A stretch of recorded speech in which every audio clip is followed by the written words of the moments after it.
Le métier que je voulais faire quand j'étais petite, c'était prof d'anglais. Aujourd'hui, je suis directrice marketing stratégique au sein du leader mondial du petit électroménager.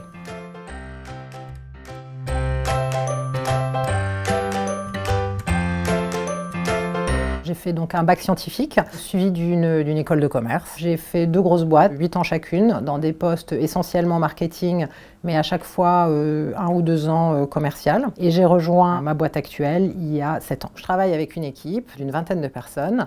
Et notre job, c'est de bien connaître tous les besoins consommateurs dans le monde entier, bien identifier les besoins qui ne sont pas bien satisfaits aujourd'hui, et par rapport à tout ça, développer des solutions produits pour mieux répondre que les concurrents à ce genre de besoins. Dans mon job, comment je vis le fait d'être une femme, j'ai jamais vécu ça comme un frein. J'ai jamais eu de remarques. Dans la boîte dans laquelle je suis actuellement, il y a une vraie volonté de faire monter des femmes, puisqu'aujourd'hui, en fait, il n'y en a aucune au poste de vraiment top management. Donc c'est plutôt, j'allais dire, quelque part un avantage aujourd'hui. C'est vrai que du coup, de fait, on se retrouve très souvent en réunion avec 18 mecs et étant la seule fille. Et ça introduit quand même quelque chose qui nous met dans une situation pas exactement à pied d'égalité, sans que ce soit voulu par les différents intervenants, mais de fait. Quand on est une fille, ça prend probablement un peu plus de temps de convaincre sur sa légitimité. Ça vient aussi de chacun d'entre nous. Si on part du principe que c'est pas un problème,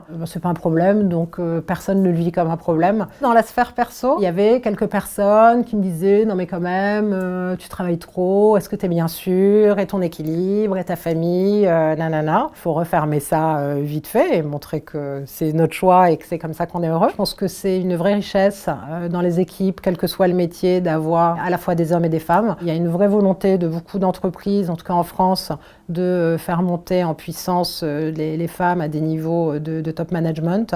Donc si on a envie de faire un truc, il faut y aller. Et si on a l'impression de rentrer dans un univers du sexe opposé, faut se dire que ça va vraiment amener quelque chose à la fois à soi et à l'organisation. Donc il faut y aller, il faut foncer.